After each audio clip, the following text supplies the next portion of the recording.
So good morning guys. तो चलिए start करते हैं आज के यानी कि 18 नवंबर के इंपॉर्टेंट करंट अफेयर्स को।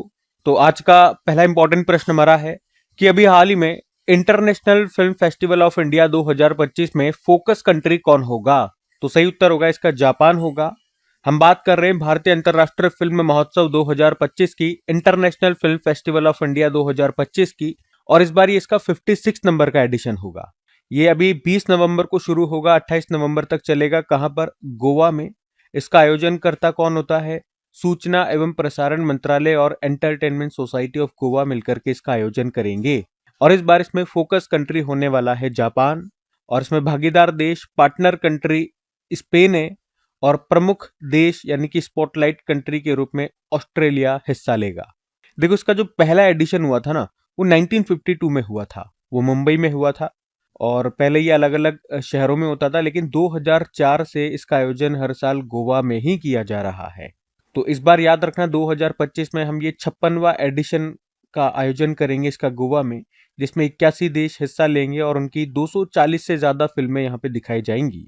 और इसमें उद्घाटन फिल्म ये ब्राजीलियाई निर्देशक है गैब्रियल मस्कारो। फिल्म का नाम है द ब्लू व्हेल। तो अभी इतनी जानकारियां हैं इसमें, किसको क्या पुरस्कार मिलेगा आगे वो भी हमारे को जानकारियां मिलेगी, मैं आपके साथ शेयर करूंगा। अभी हमें इतना याद रखना है, फोकस कंट्री होगा जापान। अच्छा, इसी तरह से ये शीट में आपको रिवाइज कराऊंगा, जिसमें आप देखोगे इसी तरह के प्रश्न। किसी में चीफ गेस्ट कौन सा देश रहा, फोकस कंट्री कौन सा रहा, तो उस तरह के प्रश्न है। जैसे कि अभी world book and copyright day जो हमने मनाया 23 अप्रैल को, और यूनेस्को ने 2025 के लिए रियो डी जेनेरियो ब्राजील को विश्व पुस्तक राजधानी चुना था। कोलकाता बुक फेयर 2025 ये भारत का सबसे पुराना मेला है, बोई मेला भी इसको कहते हैं। 48 नंबर का एडिशन था, इसमें थीम कंट्री था जर्मनी। वर्ल्ड बुक फेयर 2025 हुआ था नई दिल्ली में, उसमें फोकस कंट्री रशिया था। 2025 में मैड्रिड इंटरनेशनल बुक फेयर में भारत थीम कंट्री होगा। 76 नंबर का जो हमने अभी रिपब्लिक डे मनाया था 2025 में, उसमें चीफ गेस्ट इंडोनेशिया के प्रेसिडेंट है प्रबोवो सुबियांतो। आपको बताना भी 2026 वाले रिपब्लिक डे पे चीफ गेस्ट कौन होंगे। दो जने हैं, बताओ उन दोनों के नाम क्या है। बाकी पिछला वाला जो international film festival of India हुआ था 55वां एडिशन गोवा में ही होता है। फोकस कंट्री उसमें ऑस्ट्रेलिया था। 2025 में 18वां प्रवासी भारतीय दिवस जो हमने मनाया भुवनेश्वर में, उसमें chief guest Trinidad and Tobago के प्रेसिडेंट क्रिस्टीन कंगालू थी। रिपब्लिक डे 2025 में चीफ गेस्ट ये तो हो गया ना, प्रबोवो सुबियांतो हो गया। और पीएम मोदी को किस देश के राष्ट्र दिवस समारोह में मुख्य अतिथि के रूप में आमंत्रित किया गया था? मॉरिशस, 12 मार्च 2025 को। 10वां रायसीना डायलॉग 2025 का आयोजन हुआ नई दिल्ली में, उसका उद्घाटन मोदी जी ने किया था।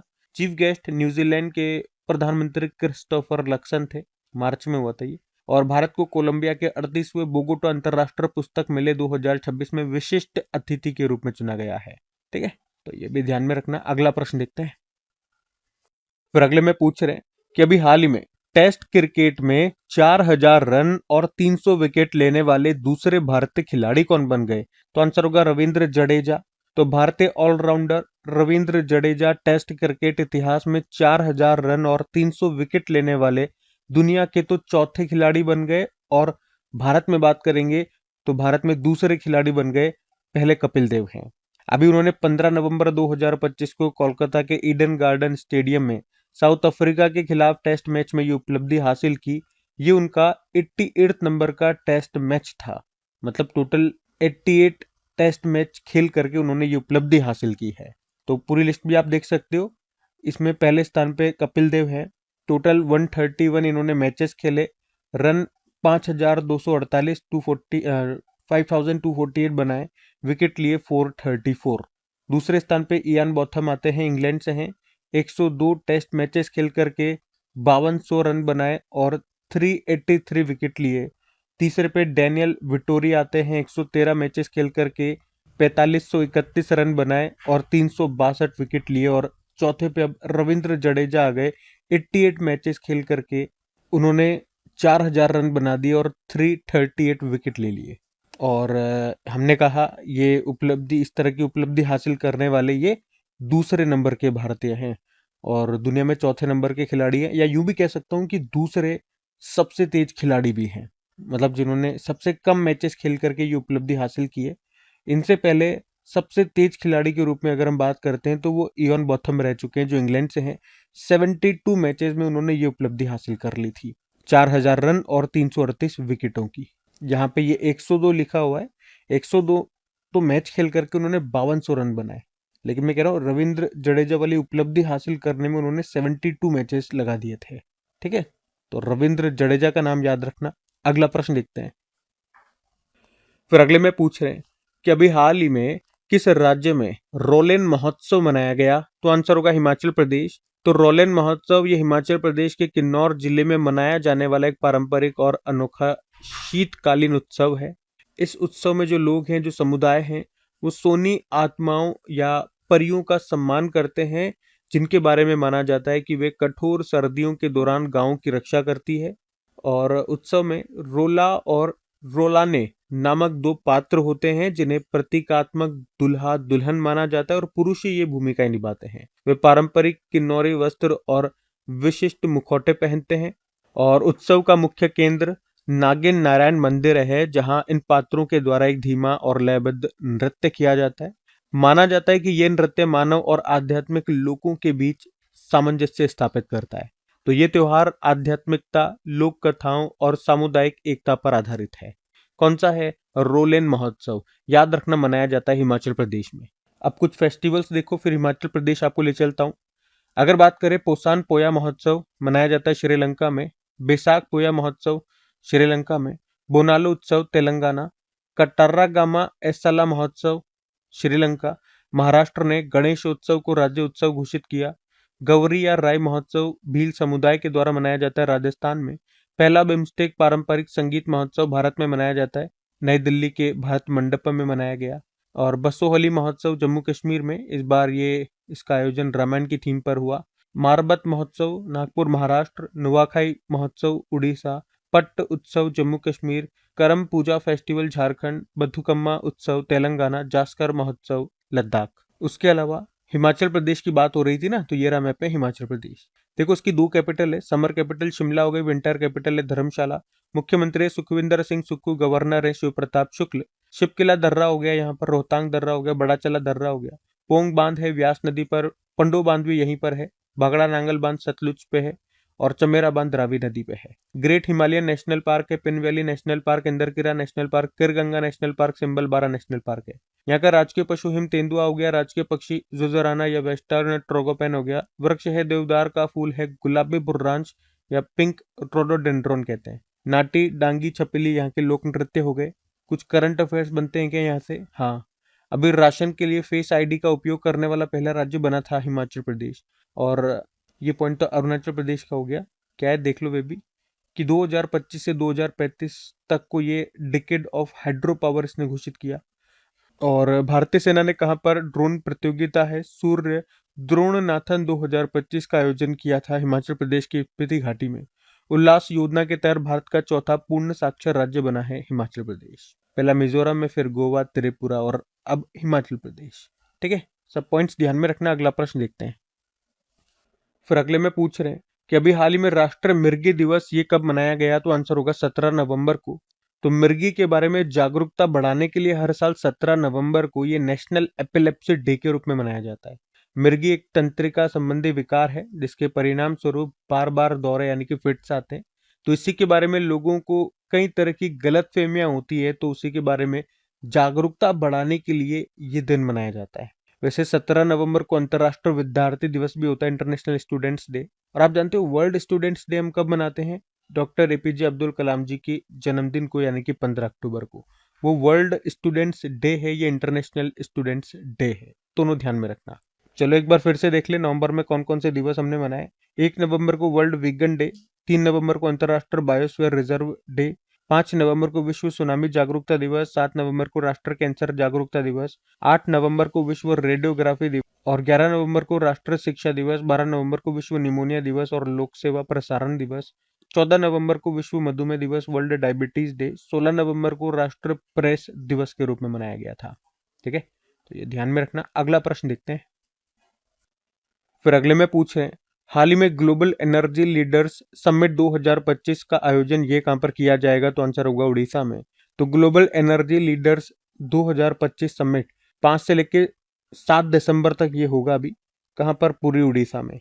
आयोजन करने का उद्देश्य एनर्जी ट्रांजिशन के लिए टेक्नोलॉजी के बारे में चर्चा करना, क्लाइमेट चेंज और एनर्जी सेक्टर पर चर्चा करना, और एनर्जी ट्रांजिशन के लिए हम टेक्नोलॉजी का किस तरह से इस्तेमाल कर सकते हैं, इस बारे में यहाँ पे चर्चा की जाएगी।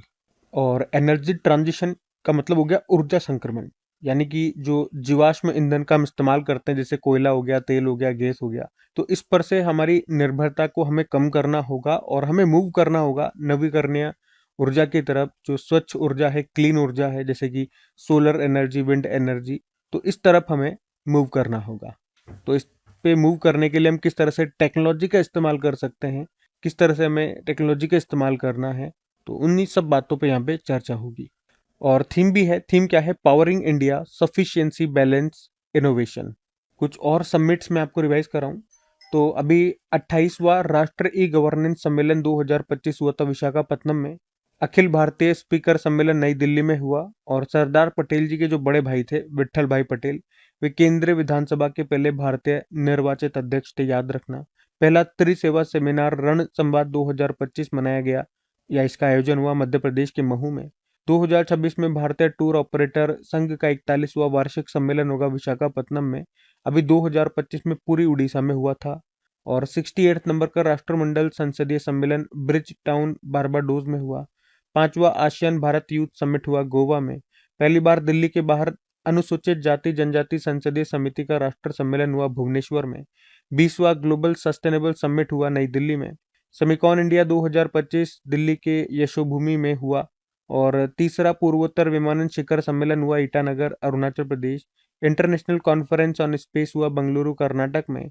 5वां वर्ल्ड टी कॉन्फ्रेंस हुआ कोच्चि, केरल में। ये पहली बार भारत में हुआ। 5वां राजभाषा सम्मेलन ये अभी गुजरात के गांधीनगर में हुआ था। ठीक है, ये भी ध्यान में रखना। अगला प्रश्न देखते हैं। फिर अगले में पूछ रहे हैं अभी 2025 में जो women's FIH hockey junior world cup है, ये कहाँ पर होगा, किस देश में होगा? तो आंसर होगा चिली में होगा, जो साउथ अमेरिकी देश है चिली। तो women's FIH hockey junior world cup 2025 ये भी 1 से लेकर 13 दिसंबर तक होगा, और इस बार ये इसका 11वां एडिशन है। कहाँ पर? चिली देश के सेंटियागो में होगा ये। इसका जो लास्ट एडिशन था 2023 में हुआ था, 10वां एडिशन साउथ अफ्रीका में, उसको नीदरलैंड ने जीता था अर्जेंटीना को हरा करके। तो इस बार देखते हैं ये चिली के सेंटियागो में होगा। कौन जीतता है कौन हारता है हम देखेंगे। बाकी हॉकी से संबंधित कुछ प्रश्न मैं आपको रिवाइज कराऊं तो अभी 15वां Hockey India sub junior men's national championship हुआ था चेन्नई में, उसको पंजाब ने जीता, झारखंड को हराया। और 15वां ही junior national women's hockey championship हुआ था काकीनाडा आंध्र प्रदेश में, उसको झारखंड ने जीता, हरियाणा को हराया था। अभी 12वां men's Asia hockey cup Rajgir Bihar में हुआ, उसका मैस्कॉट क्या है? चांद है। और इसको भारत ने जीता है, साउथ कोरिया को हराया था। 2026 में जो मेंस हॉकी वर्ल्ड कप है वो बेल्जियम और नीदरलैंड में होंगे। बाकी अभी 11वां वुमेन्स हॉकी एशिया कप हुआ था हांगजाऊ चाइना में, उसमें पहले स्थान पे चाइना है, दूसरे पे इंडिया है और तीसरे पे जापान रहा। बाकी इंटरनेशनल हॉकी फेडरेशन की बात भी कर लें, स्थापना होती है 1924 में। हेडक्वार्टर लुज़ेन स्विट्जरलैंड हो गया, हेड है मोहम्मद तैयब इकराम। और 1928 में भारत इसका सदस्य बनने वाला पहला एशियाई देश बना था। हॉकी इंडिया स्थापना होती है 2009 में, हेडक्वार्टर नई दिल्ली, अध्यक्ष हैं Dilip Tirkey. Asian hockey federation का मुख्यालय, याद रखना, मुख्यालय कुआलालंपुर मलेशिया में है। बाकी अजलान शाह कप हो गया, आगा खा कप हो गया, Dhyanchand cup, Rangaswamy cup, Scindia cup, Ranjit Singh cup, Beighton cup और इंदिरा कप, इन सब का संबंध हॉकी से है, ध्यान में रखना। अगला प्रश्न देखते हैं। फिर अगले में पूछ रहे हैं कि अभी हाल ही में किस राज्य के पन्ना डायमंड को GI टैग दिया गया? तो आंसर होगा मध्य प्रदेश। तो अभी पन्ना डायमंड को GI टैग दिया गया है। पन्ना डायमंड को मध्य प्रदेश की पन्ना डिस्ट्रिक्ट से निकाला जाता है, और भारत का 90 परसेंटाइल डायमंड प्रोडक्शन पन्ना से ही होता है, जिसके कारण इसे सिटी ऑफ डायमंड भी कहा जाता है। अब GI टैग से आप देख रहे होंगे 2-3 दिन से हमने 2-3 प्रश्न पढ़ लिए GI टैग के। अभी कल पढ़ा था कि गुजरात के अंबाजी क्षेत्र से निकलने वाला एक सफेद संगमरमर है, उसको GI टैग दिया गया। उससे पहले पढ़ा था सिक्किम के 2 लेप्चा वाद्य यंत्र को GI टैग मिला। एक है तुंगबुक जो कि 3 तारों वाला वाद्य यंत्र है, और एक है पुमटोंग पुलित जो कि बांस की बनी हुई बांसुरी है, इनको मिला GI टैग। तो GI टैग के बारे में बेसिक जानकारी आपको पता है। GI मतलब ज्योग्राफिकल इंडिकेशन टैग हो गया। अधिनियम है 1999 का, 2003 में लागू हुआ था, पहली बार मिला था 2004-5 में। किसको? दार्जिलिंग टी को, जो कि पश्चिम बंगाल की है। और कितने वर्षों के लिए दिया जाता है? किसी भी प्रोडक्ट को जीआई टैग मिल रहा है तो 10 सालों के लिए दिया जाता है। बाकी अब यहाँ पे बात हुई हमारी मध्य प्रदेश की, तो ले चलते हैं आपको मध्य प्रदेश भी। ये रहा मैप में एमपी। कैपिटल भोपाल हो गई, मुख्यमंत्री मोहन यादव, गवर्नर है मंगूभाई छगन भाई पटेल। पशु हो गया यहाँ का राजकीय पशु बारहसिंगा हो गया। पक्षी है दूधराज, वृक्ष है बरगद का, खेल है मल्लखम, पुष्प है सफेद लिली, मछली है महशीर। उसके अलावा एशिया की सबसे उम्र दराज हथिनी थी वत्सला, जिसका अभी मध्य प्रदेश के पन्ना टाइगर रिजर्व में निधन हो गया। उसकी आयु 100 साल से भी ज्यादा थी। भारत का पहला हिंदी माध्यम में एमबीबीएस कॉलेज मध्य प्रदेश में खोला जाएगा। और मध्य प्रदेश में भी कहाँ? जबलपुर में। रक्षा मंत्री राजनाथ सिंह ने मध्य प्रदेश के रायसेन जिले के उमरिया गांव में Bharat Earth Movers Limited rail hub manufacturing unit की आधारशिला रखी थी। इसका नाम होगा ब्रह्मा। खेलो इंडिया वाटर स्पोर्ट्स फेस्टिवल का पहला एडिशन अभी हुआ था श्रीनगर की डल झील में। उसका मैस्कॉट था किंगफिशर, हिमालयन किंगफिशर। उसमें टॉप पे मध्य प्रदेश रहा। पहला त्रिसेवा सेमिनार रण संवाद 2025 मध्य प्रदेश के महू में हुआ। देश का पहला भिखारी मुक्त शहर बन गया इंदौर। स्वच्छ वायु सर्वेक्षण 2025 जो आई, उसमें 10 लाख से ज्यादा पॉपुलेशन में टॉप पे इंदौर है। और स्वच्छ सर्वेक्षण 2024-25 का नवा संस्करण अभी हुआ था। उसमें सुपर स्वच्छ लीग में 10 लाख से ज्यादा आबादी में टॉप पे इंदौर रहा। भारत की पहली चीता सफारी मध्य प्रदेश के कूनो नेशनल पार्क में शुरू की गई है। ठीक है, तो ये पॉइंट्स आप मध्य प्रदेश से ध्यान में रखना। अगला प्रश्न देखते हैं। फिर अगले में पूछ रहे हैं कि 2025 एशियन आर्चरी चैंपियनशिप में भारत की रैंक क्या है? तो आंसर होगा पहली रैंक है भारत की। एशियन आर्चरी चैंपियनशिप 2025 की हम बात कर रहे हैं, जो कि हुआ 8 से लेकर 14 नवंबर तक। कहां पर? ढाका, बांग्लादेश में। भारत ने यहाँ पे 6 गोल्ड, 3 सिल्वर और 1 ब्रोंज जीता, यानी कि टोटल 10 मेडल। और इस तरह से भारत मेडल टैली में पहले स्थान पर रहा। दूसरे पे साउथ कोरिया है, तीसरे पे चाइनीज ताइपे। बाकी वर्ल्ड आर्चरी एशिया की बात करें, स्थापना होती 1978 में। मतलब एशिया में आर्चरी तीरंदाजी के लिए गवर्निंग बॉडी है। हेडक्वार्टर सियोल साउथ कोरिया में है और इसकी प्रेसिडेंट है चुंग उई सुन, साउथ कोरिया से ही है। ठीक है, तो एशियन आर्चरी चैंपियनशिप 2025 की हमने यहाँ पे बात करी, भारत इसमें टॉप पे रहा। अगला प्रश्न देखते हैं। फिर अगले में पूछ रहे हैं, अभी हाल ही में भारत की पहली ड्रोन सिटी किस राज्य में बनाई जाएगी? तो आंसर होगा आंध्र प्रदेश। तो अभी आंध्र प्रदेश की जो मुख्यमंत्री है चंद्रबाबू नायडू और केंद्रीय मंत्री हैं पीयूष गोयल, अभी इन्होंने ही भारत की पहली ड्रोन सिटी और स्पेस सिटी की आधारशिला रखी है। ये दोनों सिटीज आंध्र प्रदेश में ही बनाई जाएगी। इसका उद्देश्य है भारत को ड्रोन और स्पेस के सेक्टर में आगे बढ़ाना और आत्मनिर्भर बनाना। ड्रोन सिटी तो ओरवाकल स्थान है, कुर्नूल डिस्ट्रिक्ट आंध्र प्रदेश में, वहां पर बनेगी। इस सिटी में एक ही जगह पर ड्रोन को डिजाइन किया जाएगा, उसका मैन्युफैक्चरिंग और टेस्टिंग किया जाएगा और इन सब के बाद उन ड्रोन्स को सर्टिफिकेशन भी दिया जाएगा और यहीं पर ड्रोन चलाने की ट्रेनिंग भी दी जाएगी। जबकि स्पेस सिटी ये बनेगी तिरुपति आंध्र प्रदेश में। यहाँ पर रॉकेट की मैन्युफैक्चरिंग, असेंबली, टेस्टिंग, स्टोरेज ये सब यहीं पे होगा। लॉन्चिंग भी यहीं से किया जा सकेगा। अब आंध्र प्रदेश में बनेगा ये सब, तो ले चलते हैं मैप में आपको आंध्र प्रदेश दिखाते हैं। ये रहा आंध्र प्रदेश। कैपिटल अमरावती हो गई, मुख्यमंत्री एन चंद्रबाबू नायडू, गवर्नर है अब्दुल नजीर। राजकीय पशु काला हिरण हो गया, पक्षी है तोता, पुष्प है चमेली, वृक्ष है नीम, भाषा है तेलुगु। और राजीव गांधी नेशनल पार्क है, Papikonda national park, Shri Venkateswara national park, Nagarjuna Sagar tiger reserve, Coringa wildlife sanctuary है। उगादी फेस्टिवल डेक्कन फेस्टिवल होता है। क्लासिकल डांस है यहाँ का कुचिपुड़ी। नागार्जुन सागर बांध है कृष्णा नदी पर, श्रीशैलम बांध है कृष्णा नदी पर, पोलावरम बांध हो गया गोदावरी नदी पर, पुलिकट झील है, कोलेरू झील यहाँ पर है। कुछ प्रश्न देखे यहाँ से, तो पोट्टी श्री रामुलु की 58 फीट ऊंची प्रतिमा स्थापित की जाएगी अमरावती में। 58 फुट ऊंची है। और भारत का पहला भाषाई आधार पर बनने वाला राज्य यही है, आंध्र प्रदेश। भारत सरकार परमाणु पनडुब्बी बेस आईएनएस वर्षा कहां पर स्थापित करेगा? आंध्र प्रदेश में। शून्य गरीबी P4 नीति ये यहाँ पर शुरू हुई आंध्र प्रदेश में। इसका उद्देश्य है 2047 तक राज्य में गरीबी को मिटाना। उगादी पुरस्कार ये दिया गया था मायना स्वामी को, आंध्र प्रदेश से हैं। और दुनिया की पहली एकीकृत नवीकरणीय ऊर्जा भंडारण परियोजना ये स्थापित होगी आंध्र प्रदेश में। और दुनिया का पहला पूर्णतः नवीकरणीय ऊर्जा से चलने वाला शहर कौन सा होगा? अमरावती। भारत का पहला quantum computing village Andhra Pradesh के अमरावती में बनाया जा रहा है। और मोदी जी ने किस स्थान पर देश की तीसरी मिसाइल परीक्षण रेंज की आधारशिला रखी? तो आंसर होगा आंध्र प्रदेश के नागियालंका में और उसका नाम है नवदुर्गा मिसाइल रेंज। देश की पहली ट्रांसमीडिया एंटरटेनमेंट सिटी कौन सी बनेगी? अमरावती। और थल्ली की वंदनम योजना यहाँ शुरू हुई। और अंतर्राष्ट्रीय योग दिवस 2025 का आयोजन हुआ विशाखापट्टनम में। विद्या शक्ति पहल ये भी यहाँ पर शुरू हुई थी। ठीक है, तो ये सारे पॉइंट्स है करंट अफेयर्स के, आंध्र प्रदेश से संबंधित 2025 के पॉइंट्स है, ध्यान में रखना। अगला प्रश्न देखते हैं। पर अगले में पूछ रहे हैं कि अभी हाल ही में केंद्रीय रक्षा मंत्रालय ने INVAR Invar anti tank guided missile की खरीद के लिए अभी किसके साथ समझौता किया? तो आंसर होगा भारत डायनेमिक्स लिमिटेड। तो अभी रक्षा मंत्रालय ने भारत डायनेमिक्स लिमिटेड के साथ Invar anti tank guided missile के लिए अभी समझौता किया है। कितने रुपये में या कितने रुपए का है ये समझौता? 2095 करोड़ रुपए। और किस चीज के लिए समझौता है? ये एंटी टैंक गाइडेड मिसाइल जिसका नाम है इनवार, और इन मिसाइलों को T-90 टैंकों के लिए खरीदा जाएगा। तो ये एक एंटी टैंक मिसाइल है, मतलब टैंक को मार गिराने के लिए काम आएगी। ये एक लेजर गाइडेड मिसाइल है, मतलब लेजर का इस्तेमाल करके, यानी कि लेजर से गाइड करके इनको फायर किया जाएगा। और ये स्टेशनरी यानी कि स्थिर और मूव करते हुए टारगेट्स दोनों को ये डिस्ट्रॉय कर सकता है। इसकी मैक्सिमम रेंज की बात करेंगे 5000 किलोमीटर है। तो कौन बना करके देगा? भारत डायनेमिक्स लिमिटेड बना करके देगा। पब्लिक सेक्टर अंडरटेकिंग कंपनी है ये। स्थापना होती है 1970 में, हेडक्वार्टर हैदराबाद, और CMD है A माधव राव। ठीक है, तो ये ध्यान में रखना। बाकी ये थी आज की हमारी करंट अफेयर्स की क्लास। कमेंट करके जरूर बताना सेशन आपको कैसा लगा। अच्छा लगा तो प्लीज अपने दोस्तों के साथ में स्टडी ग्रुप में शेयर जरूर कीजिएगा। वीडियो को लाइक नहीं करा तो लाइक जरूर करना। बाकी चलो अभी कल के करंट अफेयर्स का हम क्विक रिवीजन कर लेते हैं और सेशन एंड करते हैं।